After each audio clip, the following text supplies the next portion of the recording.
Welcome to Conversations with Chuck Hester, a weekly podcast designed to inform and entertain you and introduce you to some really interesting and inspiring people. I'm your host, Chuck Hester. And my special guest today is Joe Pulizzi. Joe, I've got to do the introduction first, man. Joe is an entrepreneur, speaker, author, podcaster. He's also the founder of the Content Marketing Institute, the leading content marketing educational resource for enterprise brands. But before it was popular, Joe actually used the term content marketing back in 2001. Hard to believe, Joe, that's 20 years ago. Jeez, now the fastest growing internet marketing industry. He is considered, this is my term, but I know it's used by other people, the Godfather of Content Marketing. Joe currently works with several organizations, including the Orange Effect Foundation, which delivers funds to children and families for speech therapy services and technology. And his book, the definitive book on content marketing, Content Inc., Starting a Content-First Business, Building a Massive Audience, and Becoming Radically Successful with Little or No Money, is now available in a completely updated and expanded second edition. And it is the #1 new release in marketing for small business and Amazon.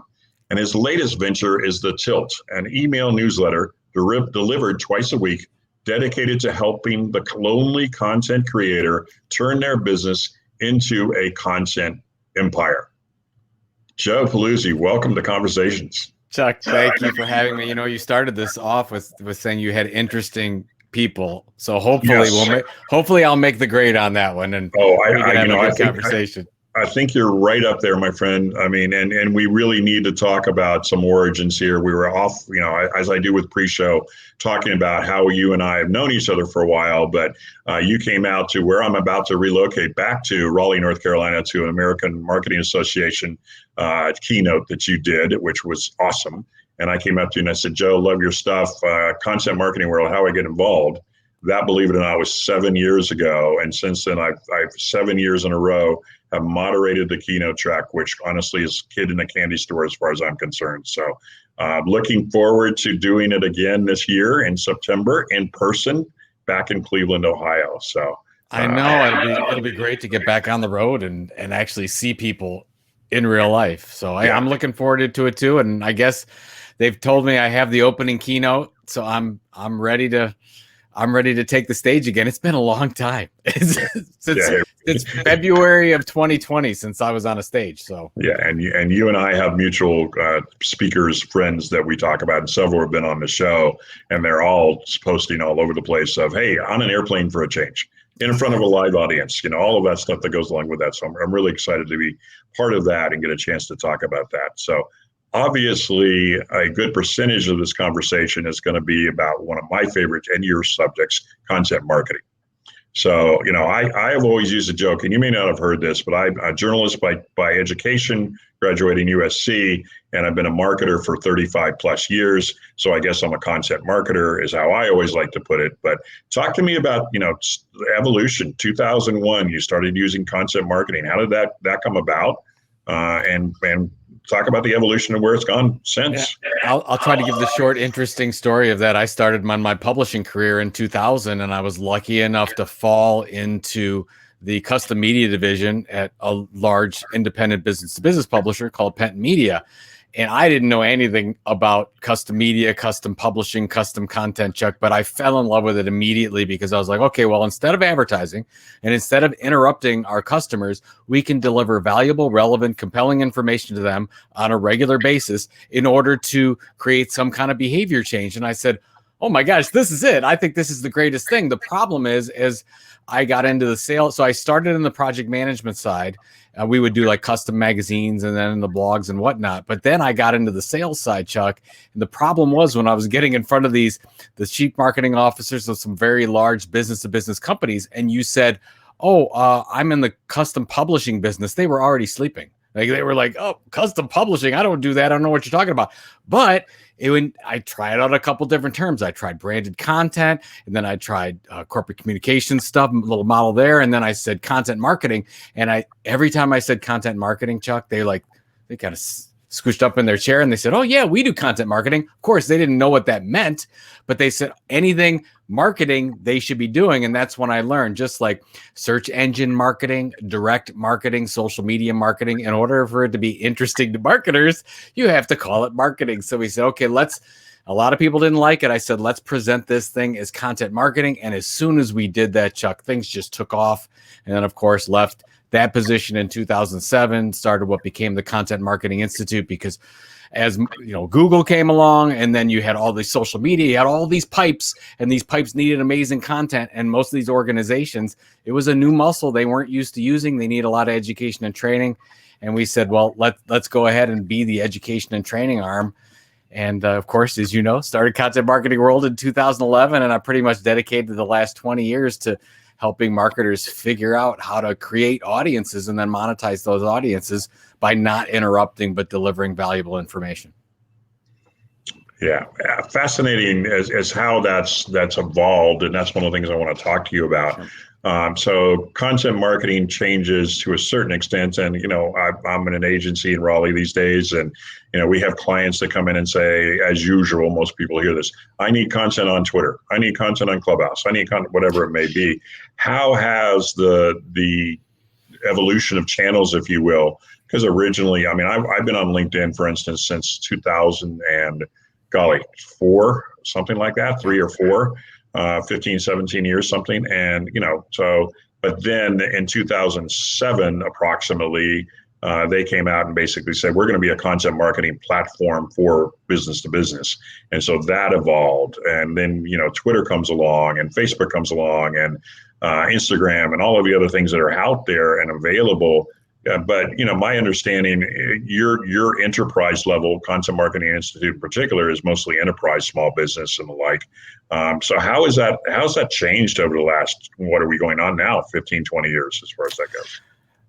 It's changed because I think a lot of marketers feel that content marketing is we've got to put content in all these channels, and there's nothing that's further than the truth than that. And I'm one of these people that should be at fault for this, Chuck, because I think it was in 2008 I wrote my first book, Get Content, Get Customers, and I said we have to be everywhere our customers are at online.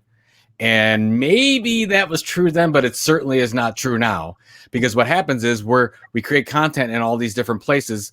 They're mediocre content. They don't make any impact at all. We're wasting our own resources. We're wasting the time of our audience. It's actually doing nothing. And our friend Doug Kessler would basically call this creating a mountain of meh. It's just a mountain of content that enterprises are creating. And so I'm sort of on a mission now to come back. And of course, more now I'm working with content entrepreneurs and smaller businesses, but it's the same issue. It's that we're creating content in too many different places. What's happened is these enterprises are doing what I call diversify too quickly. They say, oh, okay, well, we got to do the LinkedIn regular content thing, whether that's a newsletter or regular that publishing updates, and we got to do a podcast, and we got to be God Help Us All on TikTok, and we got to do in-person events, and we got to do all these things. And if you look at Content Marketing Institute research, the average enterprise is creating content 14 to 16 different ways and platforms. And you know what that means? It means they're probably awful at it, because you cannot be great at it doing it 14 to 16 different ways if you haven't already built an audience. So what they're doing is they're basically just saying, oh, okay, let's do a little bit of here. And they're spreading their content energy too thick or too thin. And so what I recommend doing now is you've got to start killing some things off. Some things that aren't working, you should just stop doing it. Maybe use them as a listening channel, if anything, and go back and say, how can you create the best thing that builds an audience over time? And when they become to know, like, and trust you, then you can monetize that multiple ways and diversify. So I would love to go into companies and say, and when we used to do content audits, they would expect me, Chuck, to go in and recommend things to do. And I would never recommend more content to do. I would almost always recommend them getting rid of things. So, hey, what is that podcast you're doing? Or what if you're producing this YouTube thing every couple weeks and it's never consistent and it's not valuable? Let's stop doing that. Let's stop doing this podcast. Let's stop doing this, whatever this thing is on LinkedIn you're doing. And let's create one amazing content experience for that particular audience, deliver consistently over time, build that audience. And then once you build a minimum viable audience, then you can diversify. And by the way, That's the media company model. That's what great media companies have been doing since the dawn of time.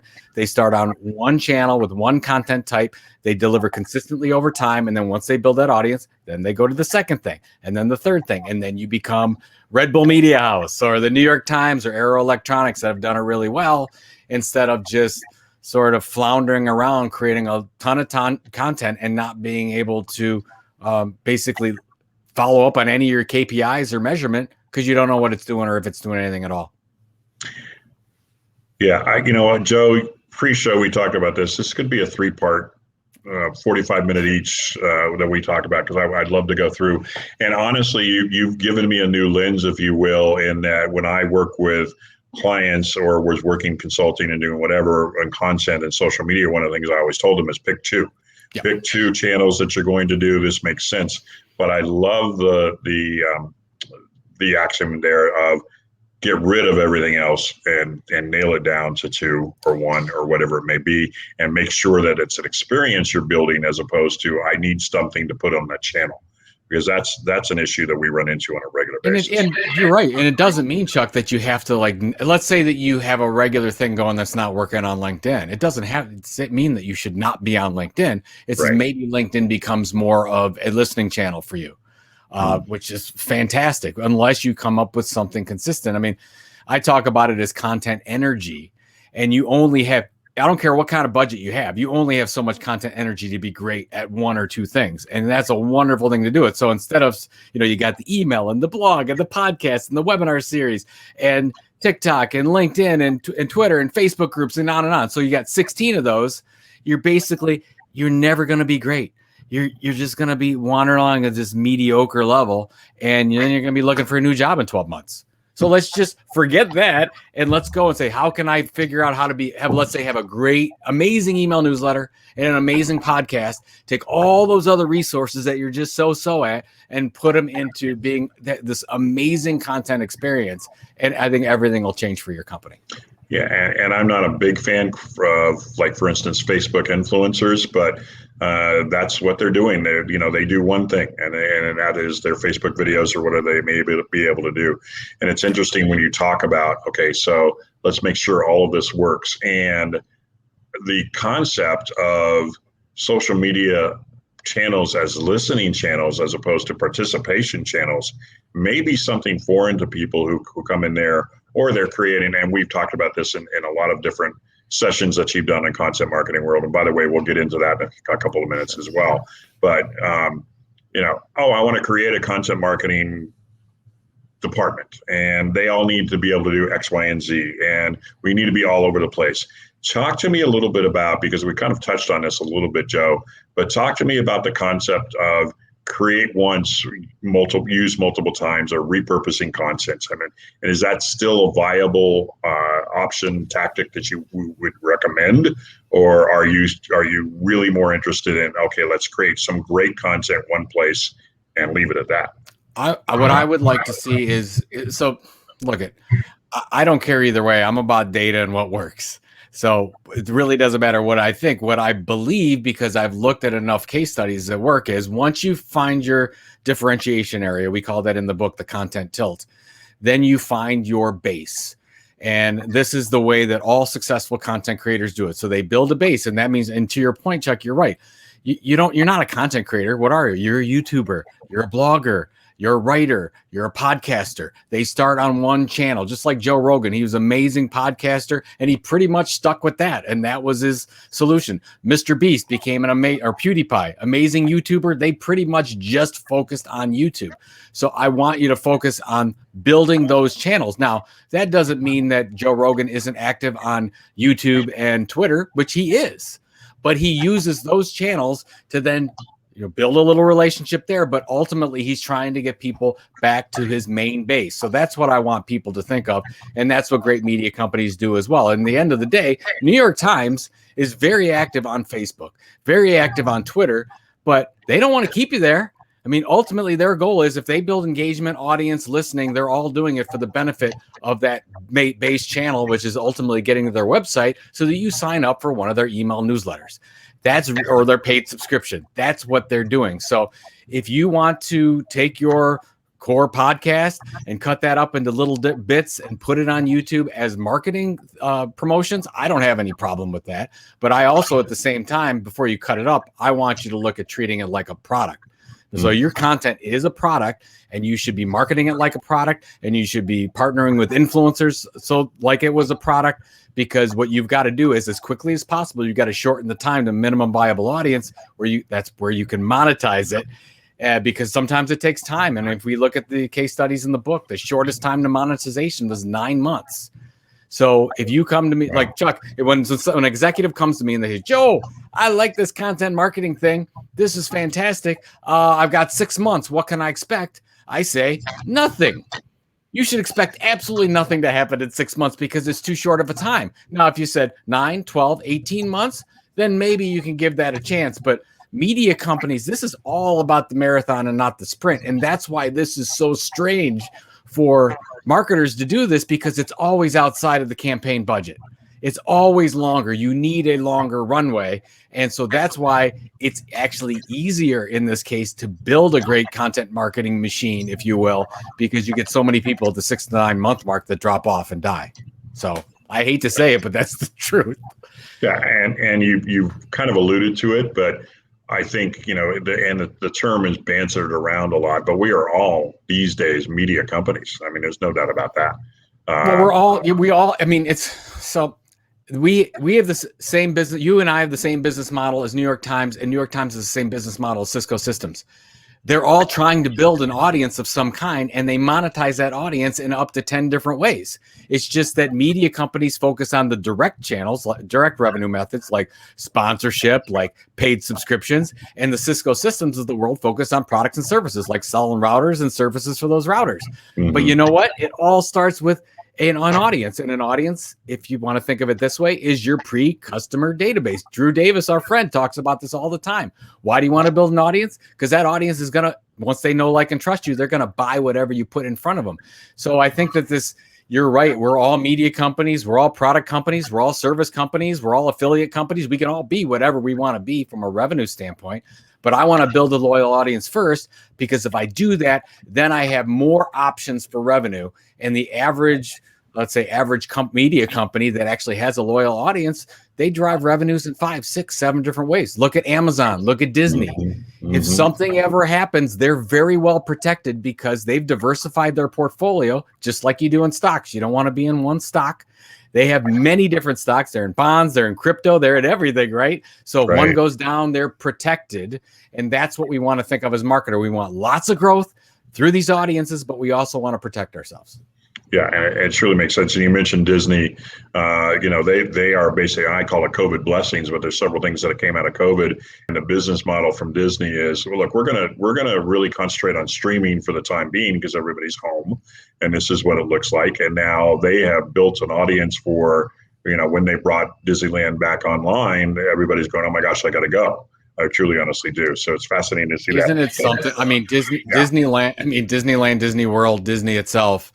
We're going to see we've seen a renaissance of their entire business model. It's tremendous what can happen. Now, luckily, they started that whole Disney Plus initiative in 2019. But again, I mean, their model is everything that we're talking about on this interview. It's just that we think of it differently. Like, oh, Disney's a product service company. They're sort of an anomaly. No, they're not. They're just doing it right.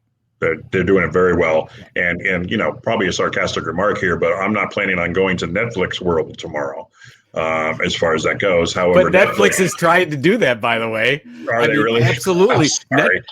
Netflix. Well, here's the thing: is if you look at what Netflix is doing now, they're saying, okay, we've created this amazing audience and we've got this amazing revenue line. But if you realize their growth is slowing, because there's not more people. I mean, hard to get that kind of growth rate with the people. They've already got so many millions of customers. So they're like, how do we take this and monetize it multiple ways? And now we're great building the audience. And now we can create new subscription levels. We can sell sponsorships off of that. We can have our own line of products and services, which they will very soon. Branded products, Netflix products.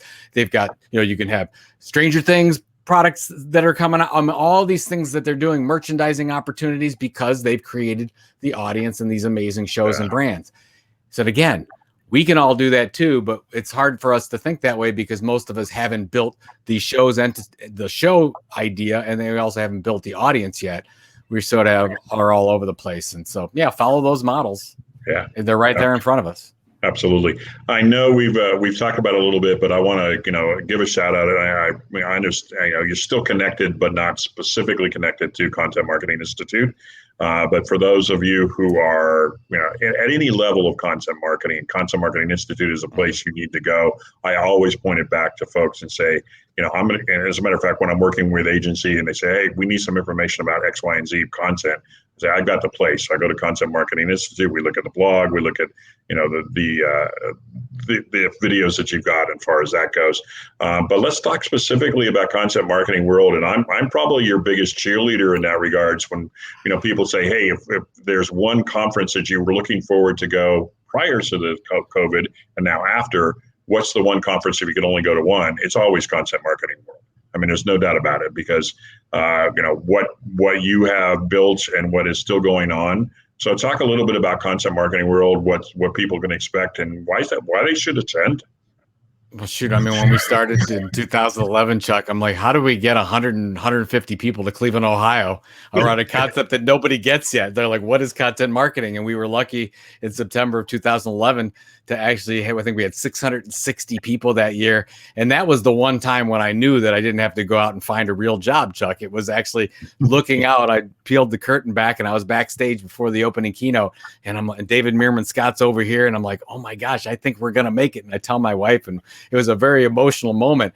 And then that's just continued on to, before the pandemic, we'd had 4,000 delegates from, I think, more than 50 countries. It was just incredible. And then, we had this little hybrid thing or a virtual thing last year, and now we're back on hybrid, and I'm excited. Sounds like things are going well. We're going to be on, and I'm looking forward to meeting with friends and family. But I think for those people that have never been to Content Marketing World, the people that go to Content Marketing World you have the true believers there, and then you have the people that are really struggling that can learn from those true believers. And you'll never find a better core of speakers about the different areas of content marketing than Content Marketing World. And I'm honored to always be a part of it, and I'm looking forward. I know my talk this year is what can enterprises learn from the mom and pops. We've got this great research that we've just come up with. We're going to release it in a couple of weeks at the Tilt, and it's talking about what small content creators do that's different than enterprises. And it's a lot of the things that we're talking about. They really focus, and because they don't have all these resources, they don't create content in all these channels, but at the same time, then they create an amazing base and they grow exceptionally fast and much faster than enterprises. And you're shaking your head. You're like, that shouldn't be a thing. I mean, with these enterprises have such big budgets and more resources than you could throw a stick at. And you're like, and you've got a 1 or 2 person team that basically out audience developing them, and that's what we're seeing. Yeah, absolutely. And I call it my favorite moniker for Content Marketing World is it's my favorite walk the hallways conference.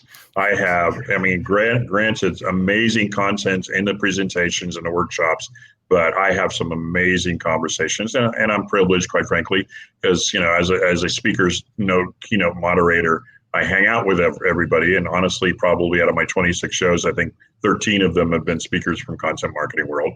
And you keep mentioning, like and trust Bob Berg and Tamsin Webster and Andrew Davis and the like.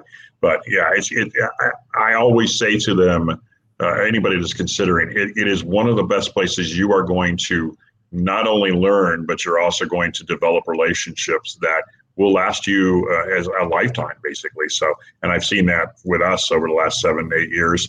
Not only that, but some really cool entertainment and things going on. So we're excited for that.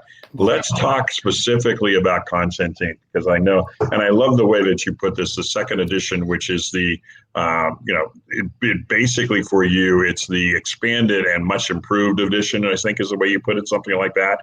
But so talk to me about Content Inc., what that's all about, and obviously people can find you on Amazon. But talk to me about that book itself and what you cover in the book. Yeah, so I mean, Content Inc. was my third book that I wrote in 2015, and it was this model for companies content marketing model for companies that didn't have a huge budget. And I wanted to know how are these content creators becoming successful? And we looked at, and all these models and we re-engineered the case studies and figured out there was a 6-step methodology. It's now 7 steps. But to be honest with you, Chuck, I mean, right before the pandemic, I just wrote my mystery thriller. You can see it back here with The Will to Die. It did fairly well, and I was very much content on leaving marketing behind, and I was going to be a thriller writer, and I was just like, this is my thing. And I started working on the 2nd edition, just had our kickoff party for the launch of the book. And then the pandemic hit us. I'm like, okay, well, I'm going to think I don't know if anything changes, whatever. But I started to get all these messages from some of our friends who got let go from their jobs and they're changing. And they were asking me, is this Content Inc. method still a thing? Like, I want to start a content-based business, or I've got this new job in content marketing. Does this model work? And I said, there's something here. And then I looked at my podcast downloads for Content Inc. and I hadn't produced a podcast for 2 years and my podcast downloads were going up. And I'm like, that's weird. And I called McGraw-Hill and I said, my email, McGraw-Hill. And I said, are you seeing anything with the Content Inc. book from 15? Is it starting to do well? And they said, yeah, like did you do a promotion around it? You're starting to sell more copies. And I'm like, okay, this is weird. And I realized that right now is sort of the best time for that kind of a model where you have so many people creating content, not only in enterprises, but everywhere. I think that the fastest growing type of entrepreneurship is content entrepreneurship. You see it on YouTube and Twitch and podcasts and e-newsletters and Substack. And the problem is they don't have a business model. Content Inc. is that business model. We redid the whole thing. We went out and did 100 more interviews, looked at new case studies, changed the model. So we start at the strategy. We know exactly how long you need to build the base. There's very much a timeline. We believe it takes about 5 years to get to about $5 million in asset valuation. I got a whole new section in there on, selling or go big. Do you want to become a large content enterprise, or do you want to sell the organization like my wife and I sold Content Marketing Institute? So I put in the whole thing, and it's probably, I love all my books, Chuck, I do, but this timing of this book is the best. With everything that's happened with the pandemic, everything that's happening with new technology, with all this content creation and people just, content run amok and people not knowing the business model. So I'm just excited about it being out there. And so now I'm talking everywhere, talking with you and whoever else I can to say, look, get a business model. This is the business model for you. Yeah, absolutely. And that's the other thing too about content marketing world. I mean, they are a lot of case studies, not just somebody up there lecturing you how to do content. You do a lot of case studies in that regard. And I think that's one of the ways that people learn better on how to use content. And your book is like that, case studies of what works, what doesn't, and we take it from there. And we'll take a couple of minutes here, Joe, because like I said, we could do a 3-parter. And there's no doubt about that. But give us a couple of examples, if you would, and you can genericize them if you would. Robert Rose, our good friend, was on, and he was kind of specific on this. But who are examples of brands or individuals that are doing content marketing right? And then are there a couple examples of, that was really not a good thing? So. Well, I've got a whole bunch of specifics. We talked. I've got literally hundreds in the book. I'll give you a couple of good ones. Our friend, you and I know them both. We worked at Content Marketing Institute. Wally Koval. He starts on Instagram. He started a channel called Accidentally Wes Anderson, and he published a photo every day on Instagram that looked a little bit like it was out of a Wes Anderson movie. And what was missing was all the detail with that location. And he's turned that into a little tourism site. He went from a couple thousand to now over 1 million followers. He got a New York Times bestselling book out of it. He's creating this amazing multi-million-dollar enterprise from just delivering a very simple Instagram photo every day. But he did that for a couple of years, built that minimum viable audience, and now he's diversifying. So I love that case study. Another great one in the book is Jenny Doan from Missouri Star Quilt Company. I learned this one from Andrew Davis. She wanted to know, is there a way that somebody can sew a quilt together and not take so long? And she's created this thing called quick quilting in Hamilton, Missouri. And I think it's twice a week, she does these quick quilting tutorials. And it's very, very low tech, but she's got 100,000+ followers on YouTube now. And I think her business last year went from, in like 5 years, went from hardly anything to $40 million.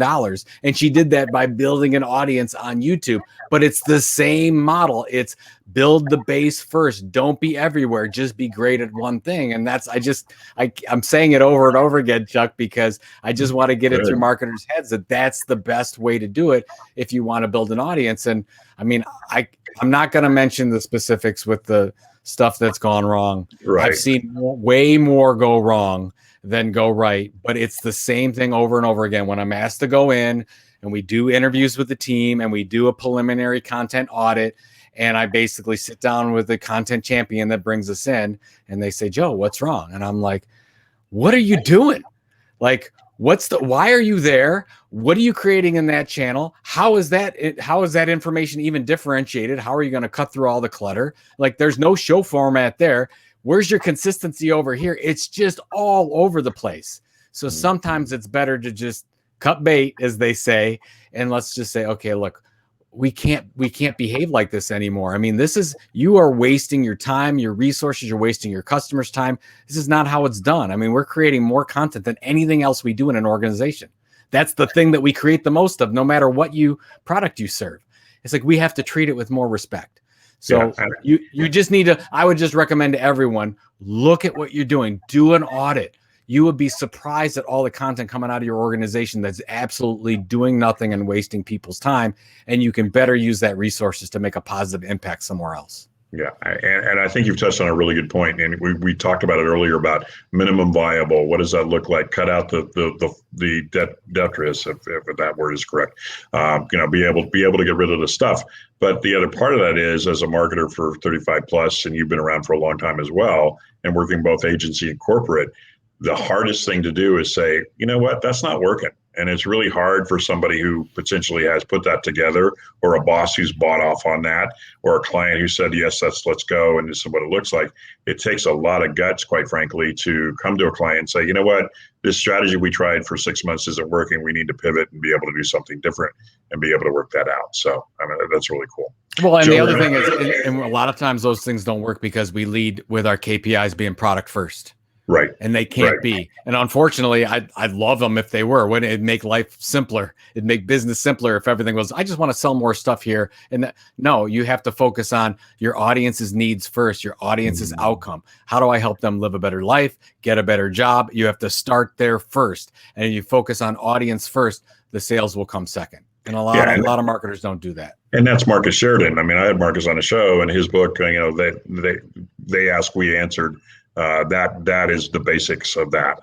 Look, we're going to listen to you first, and then we're going to figure out how we can help you. And this is a guy who went in 2008 with a downturn and multiplied his business in in-ground pools, for gosh sakes. So some interesting stuff going on.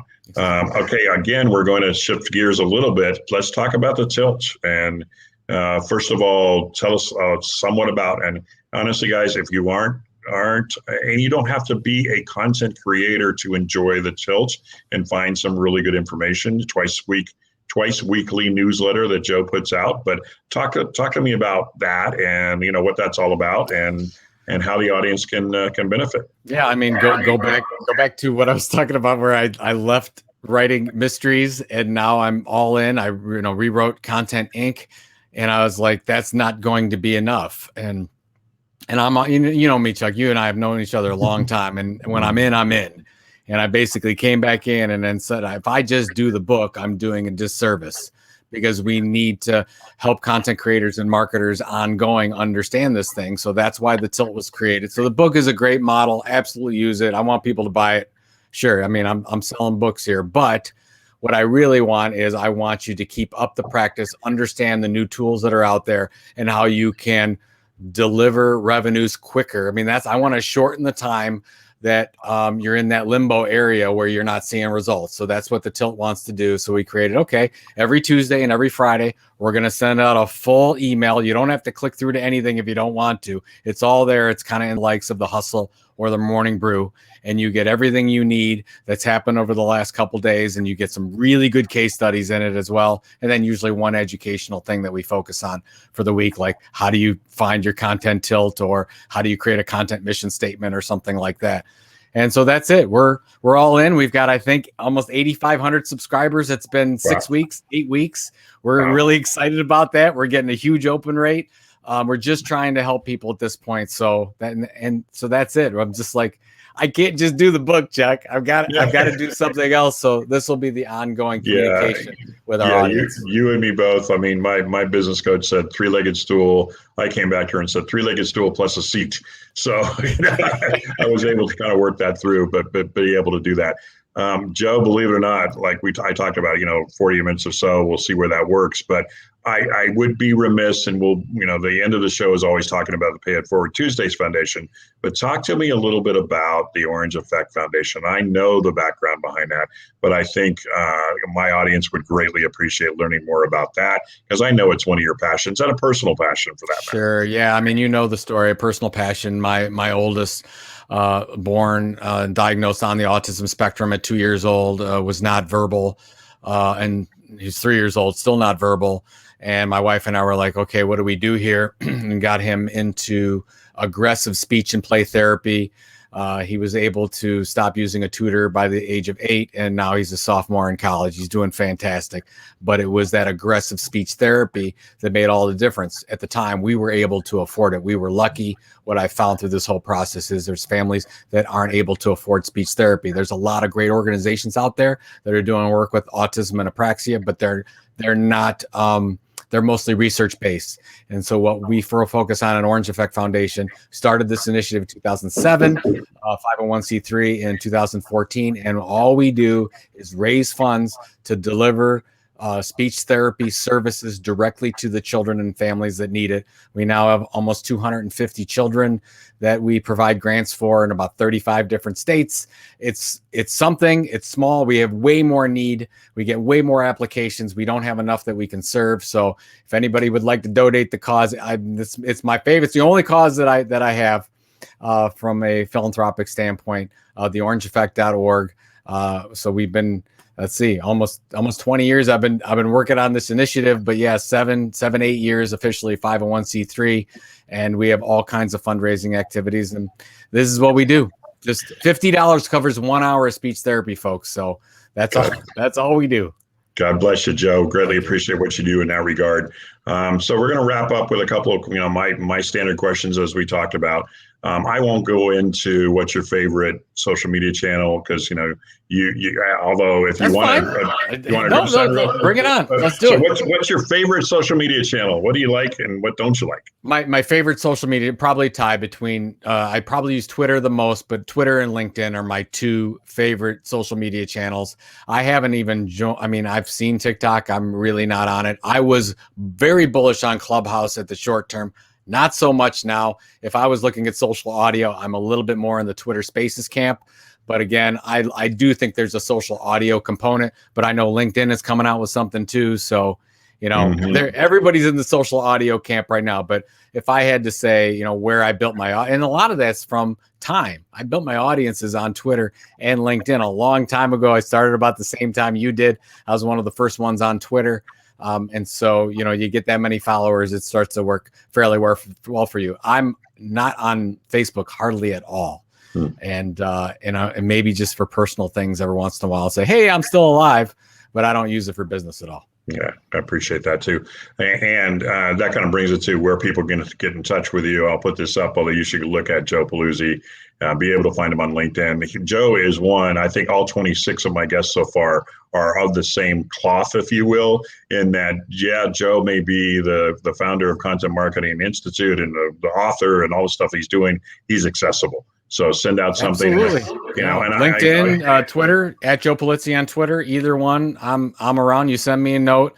It may take me a day or two, but I always get back to you. Yeah, and that's one of the reasons that I enjoy hanging out with you, Joe, quite frankly, because, we're all like that, and being able to be accessible is so very important these days. And so finally, let's talk about 3 takeaways. What would you give my audience as far as 3 takeaways from this conversation? I'd probably say, first of all, find your content tilt for what you're doing. Find your differentiation area. Your skill mixed with what your audience's desire is. That's your sweet spot. And then You have to find the hook. You have to find your differentiation if you're going to cut through all that clutter. And I would go back through my content and make sure that that is actually a thing.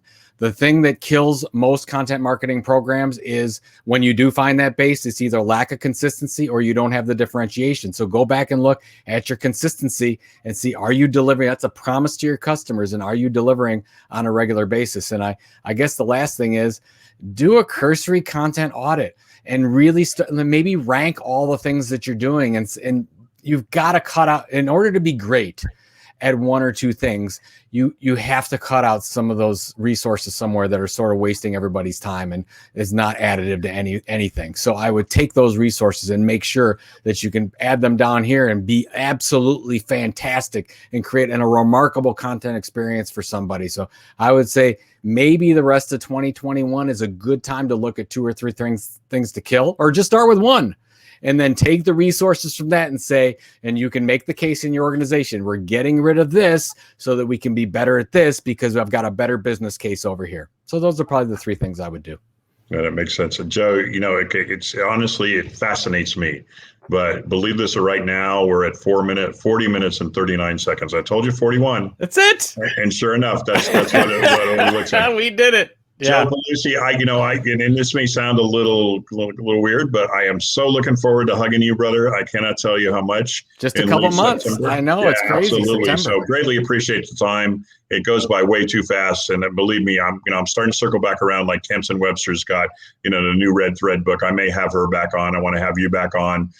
We may even, I haven't even gotten this far in the test yet, but we may do conversations from content marketing world and do something different on that. Let me know. That'd be great. All right, Joe Pulizzi, I greatly appreciate you, and I greatly appreciate the time that you've done with us today. And I'll use this too as, if you have not seen the now 26 episodes of Conversation, you can find me on YouTube, and I'll mention that later. But go back through, because we talked about Bob Berg and we talked about Andrew Davis and a wide variety of people that are on there. So, Joe, again, God bless. Thank you for the time, and say hi to Pam for me. Tell her I'm looking forward to hugging her as well. I'm sure. That's fantastic. Thanks, Chuck. Thanks, man.